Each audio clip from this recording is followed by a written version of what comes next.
শহীদ মীর কাসেম আলী, তাকে ২০১২ সালে মানবতা বিরোধী অপরাধের অভিযোগে অ্যারেস্ট করা হয় এবং ২০১৬ সালে তার ফাঁসি কার্যকর করা হয়।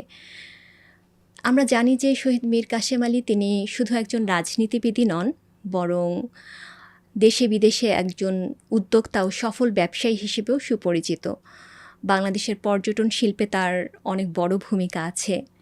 এছাড়াও তিনি বিভিন্ন ইলেকট্রনিক মিডিয়া ও জনকল্যাণমূলক ও সমাজ কল্যাণমূলক প্রতিষ্ঠানের প্রবর্তক। সর্বোপরি আমরা বলতে পারি যে তিনি একটা সুন্দর বাংলাদেশ গড়তে অক্লান্ত পরিশ্রম করে গেছেন।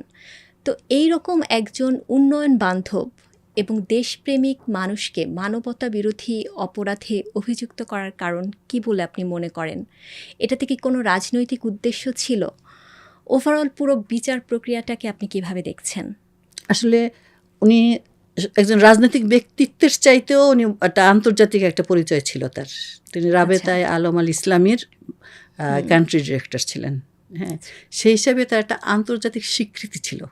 হ্যাঁ, আন্তর্জাতিক পর্যায়ে রাবেতা শুধু বাংলাদেশে কাজ করেনি, নেপাল, বার্মা, হ্যাঁ, ইন্ডিয়া মানে কেরালায়, তারপরে হলো সোমালিয়া, বিভিন্ন দেশে রাবেতার প্রজেক্ট ছিল এবং সেগুলো সরাসরি ওনার মাধ্যমে এগুলো পরিচালিত হয়েছে। বাংলাদেশেও রাবেতা একটা সুপরিচিত নাম।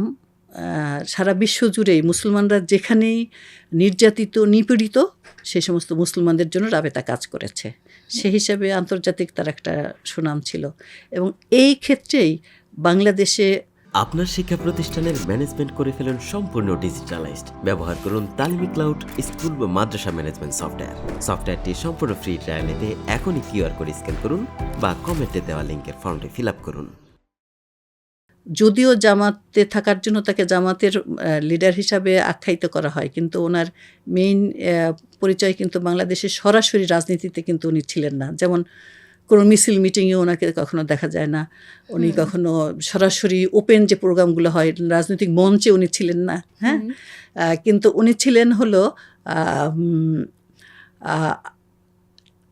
আন্তর্জাতিক পর্যায়ে জামাতের প্রতিনিধিত্ব করেছেন এবং আন্তর্জাতিকভাবে বিভিন্ন অর্গানাইজেশনের সঙ্গে জড়িত ছিলেন এবং বাংলাদেশের বিভিন্ন সমাজসেবামূলক কার্যক্রম প্রতিষ্ঠানগুলোর মাধ্যমে অর্থনৈতিক প্রতিষ্ঠান, সামাজিক প্রতিষ্ঠান এগুলোর সঙ্গে উনি খুব বেশি জড়িত ছিলেন। এই জন্য জামাতের একদম যদিও নির্বাহী ছিলেন উনি, কিন্তু ওই রাজনৈতিক সরাসরি রাজনৈতিক বলতে যেটাকে বোঝায় এটার সঙ্গে কিন্তু উনি ছিলেন না। তো এখন ওনাকে যখন এই ইসে অভিযুক্ত করা হয় তার আগে কিন্তু তাকে রাবেতার দায়িত্ব থেকে ছাড়িয়ে দেওয়া হয়। সরকার সৌদি সরকারের সাথে যোগাযোগ করে তাদেরকে বুঝাতে সক্ষম হয় যে তার রাবেতায় থাকা উচিত না, বরং রাবেতায় একজন সরাসরি সৌদি নিয়োগ দেওয়া উচিত। হ্যাঁ, এইভাবে, কারণ ওনাকে যদি অভিযুক্ত করা হয় তাহলে আন্তর্জাতিক পর্যায়ে ওনার ব্যাপারে একটা উঠবে। হ্যাঁ, তো এটার ব্যাপারে তারা খুব বেশি সচেতন ছিল, যার জন্য তাকে রাবেতা থেকে ছাড়িয়ে দেওয়া হয়। হ্যাঁ, ওনারা সৌদি একজনকে এনে বললেন যে উনি এখন থেকে দায়িত্ব পালন করবে, আমাদের এই দেশীয় লোক দরকার নেই। হ্যাঁ, এটা বলে ওনার প্রতি সরকারের এত ক্ষোভ ছিল কেন? ক্ষোভ থাকার কারণ কি সেটা ওনরা ভালো বলতে পারবেন, তবে আমরা যেটা দেখি যে আসলে ইসলামকে একটি বিজয়ী শক্তি হিসাবে দেখা, এটা আন্তর্জাতিকভাবে সারা বিশ্বে ইসলামের প্রতি যে একটা বিদ্বেষ, ইসলামকে শক্তি হিসাবে তারা দেখতে চায় না। হ্যাঁ, ইসলামের শুধু ততটুকুই দেখতে চায় যতটুকু থাকলে একটা ধর্ম হিসাবে পরিচিত হয়, শুধু এটার জন্য। কিন্তু বাংলাদেশ জামাত ইসলামী ইসলামকে মীর কাসেমের মাধ্যমে ইসলামকে একটা শক্তি হিসাবে তারা যেন অর্থনৈতিক দিক থেকে, সামাজিক দিক থেকে, বিভিন্ন দিক থেকে উন্নয়নের যে এটা চলছিল সেটা তাদের কাছে হয় নাই, মানে দৃষ্টিকোণ থেকে ভালো লাগে নাই তারা। হ্যাঁ, এবং আন্তর্জাতিক বিশ্বে যেভাবে পরিচিত হচ্ছিল, যার জন্য তারা তাকে এটা একটা রাজনৈতিক উদ্দেশ্য প্রণোদিত যে তাদের উপরে একটা আন্তর্জাতিক আইন মানবতা বিরোধী এনে ভুল কি বলবো এটাকে মিথ্যা একটা অভিযোগ এনে, যে অভিযোগের কোনো ভিত্তি ছিল না, এনে তারপর তারা এটার মাধ্যমে এটাকে জুডিশিয়াল কিলিং আমরা বলছি, জুডিশিয়াল কিলিংয়ের ব্যবস্থা করে আসলে। হ্যাঁ, এটা তো আসলে খুবই অবাক করা একটা ব্যাপার যে উনি মানবতার সেবায় নিজেকে নিয়োজিত করেছিলেন সারাটা জীবন, অক্লান্ত পরিশ্রম করেছেন এজন্য, আর তাকে মানবতা বিরোধী অপরাধে করা হয়েছে। হ্যাঁ, এটা আসলে খুবই বেমানান এবং বিস্ময়কর বটে। আচ্ছা, আন্তর্জাতিক অপরাধ ট্রাইব্যুনালের রায় ঘোষণার পর আপনাদের প্রতিক্রিয়া কেমন ছিল? রায় ঘোষণার আগের একটু কথা বলা দরকার। হ্যাঁ, সেটা হলো যে যখন মামলাগুলো চলছিল, হ্যাঁ, 1 নম্বর তো তারা রাবেতা থেকে ওনাকে ছাড়িয়েছেন। 2 নম্বর হলো যে আমেরিকার সহযোগিতায় রাবেতাকেই কালো লিস্টে নেওয়া হয়েছিল, ব্ল্যাক লিস্টে। হ্যাঁ, যাতে রাবেতা কোনো রকম উচ্চবাচ্য করতে না পারে। হ্যাঁ, এটা একটা। এবং দেশ বিদেশে বিভিন্নভাবে, যেমন সৌদি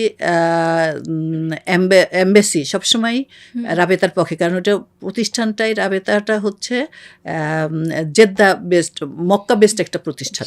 হ্যাঁ, তো এমবেসি স্বাভাবিকভাবে তাদের সহযোগিতা করবে, কিন্তু সেইখানেও কিন্তু তাদেরকে এই মীর কাসেমের ব্যাপারে ভুল ধারণা, মিথ্যা ধারণা দেওয়া হয়, যাতে তারা কোনো রকম সহযোগিতা না করে।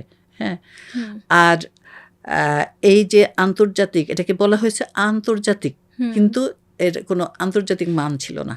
হ্যাঁ, আন্তর্জাতিক মান ছিল না, আন্তর্জাতিক কোনো কিছুই তারা এখানে, কোনো আইন, কোনো কিছু তারা এটা মানে নাই। হ্যাঁ, এবং এই কথাগুলো তখন এখানে প্রকাশ হচ্ছিল, এই দেশের পত্রিকায় না আসলেও বিদেশের পত্রিকায় এগুলো কিন্তু আসছিল। এবং যখন আন্তর্জাতিক, তখন তো তাদের বাইরের থেকে বিচারকের সহযোগিতা থাকার কথা। যখন আমরা সহযোগিতা আমরা যখন চেয়েছি, তখন এয়ারপোর্টে এসে নামার পরেও তারা তাদেরকে ঢুকতে দেয় নাই, বাংলাদেশে ঢুকতে দেয় নাই। হ্যাঁ, তো এইভাবে বারবার এটা প্রশ্নবিদ্ধ হচ্ছিল। এবং মীর কাসেম সাহেবের যখন রায়টা ঘোষণা করার আগে প্রধান বিচারপতি ওই কাগজপত্র নিয়ে, ওদের অভিযোগগুলো ছিল যেমন মিথ্যা, তাদের সাক্ষ্য ছিল বানানো সাক্ষ্য, এবং সব কিছু কেমন ভিত্তিহীন। একটা ভিত্তিহীনের কথা বলি, সেটা হচ্ছে যে তার যে চাক্ষুষ প্রমাণের মাধ্যমে তাকে মৃত্যুদণ্ড দেওয়া হয়, ফাঁসির কার্য করা হয়, সেই সাক্ষী ছিল 71 সনে উনি তাকে হত্যা করতে দেখেছেন, চাক্ষুষ সাক্ষী, কিন্তু আই উইটনেস। আচ্ছা, ওনার জন্ম ছিল 77 সনে। এই ধরনের হাস্যকর ব্যাপারগুলো ছিল। হ্যাঁ, যেটা আন্তর্জাতিক মহলে খুবই প্রশ্নবিদ্ধ ছিল, যে এটা কখনোই এটা কোনো মামলাই না, এটা অভিযোগগুলো সত্য ছিল না, যারা সাক্ষী দিছে তারাও সাক্ষীগুলো সব ছিল বানানো। হ্যাঁ, আর এগুলো আসলে ধূপের টিক ছিল না। এটা অনেকটা গায়ের জোরেই, মানে পূর্ব ঘোষিতভাবে তাদের রায় করা হয়, এবং যেদিন রায় দেওয়া হয় সেদিন তারা প্রথমে ঘোষণা দিছে যে আজকে রায় হবে না। হ্যাঁ, আবার ঘণ্টাখানিকের মধ্যেই তারা এই রায় ঘোষণা করেছে। আর ওই যে বললাম যে কাগজপত্র দেখে প্রধান বিচারপতি কাগজগুলো ছুঁড়ে ফেলে দিছিল, বলছিল যে কি এভিডেন্স নিয়ে আসছো তোমরা, এটা দিয়ে তো ফাঁসি তো দূরের কথা, 1 দিনের জেল দেওয়া যায় না। আচ্ছা, হ্যাঁ, তখন তো চারিদিকে এই কথাটা যখন ছড়াই পড়লো, তখন তড়ি ঘুরে করে ওই সময় আবার রায় ঘোষণা করা হলো ওই 1 ঘন্টার মধ্যে। হ্যাঁ, এগুলো তো সেই সময় আমরা দেখেছিলাম যে বাংলাদেশের বিচার ব্যবস্থাকেও প্রশ্নবিদ্ধ করেছিল। তো আপনারা যখন শুনলেন রায়টা, আপনাদের কেমন লেগেছিল, কি প্রতিক্রিয়া? আচ্ছা, রায়টা শুনে আমাদের আসলে, মানে একটা মিথ্যাকে কিভাবে যে মানুষ সত্যি পরিণত করে, হ্যাঁ, এবং সেটাকে কিভাবে গায়ের জোরে এস্টাবলিশ করা যায়, এটা আমাদেরকে খুবই হতবাক করেছিল।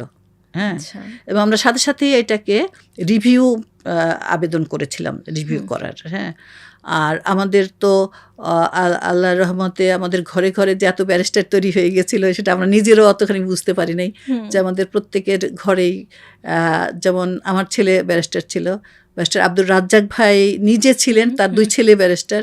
তারপরে শহীদ নিজামী রহমতুল্লাহ ঘরে তার একজন ছেলে ব্যারিস্টার। হ্যাঁ, তারপরে এই আমাদের জসিমউদ্দিন সরকার, ওনার ছেলে ব্যারিস্টার ছিল। সবাই মিলে কাজগুলো করতো। তো ওদের নিয়ে একটা ডিফেন্স টিম গঠন করা হয়েছিল, যে ওরা যে ইয়েটা দিচ্ছে তার কাউন্টার হিসাবে এরা মানে একদম নিরলস কাজ করে, একদম স্পটে গিয়ে বাংলাদেশের যেইখানেই তার করা হয়েছে হয়েছে, সব ইয়াটার এভিডেন্স সংগ্রহ করে আনছিল, কোন কথাটা কতটুকু সত্য আর কতটুকু মিথ্যা, এই জিনিসটাকে তারা মানে কভার করে আনছিল এবং সেটাকে তুলে ধরছিল একদিকে এইখানে, আর একদিকে হলো আন্তর্জাতিক পর্যায়ে এটাকে তুলে ধরছিল তারা।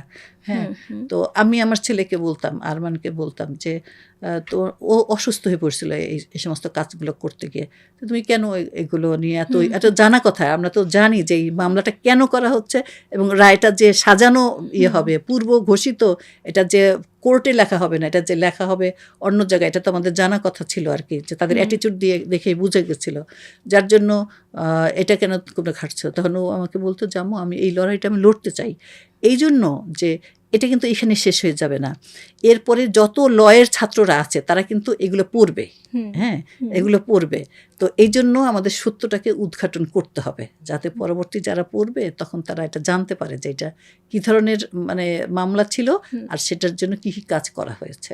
এই জন্য আমাদের সত্যটাকে এস্টাবলিশ করার জন্য আমাদের এগুলো করা দরকার।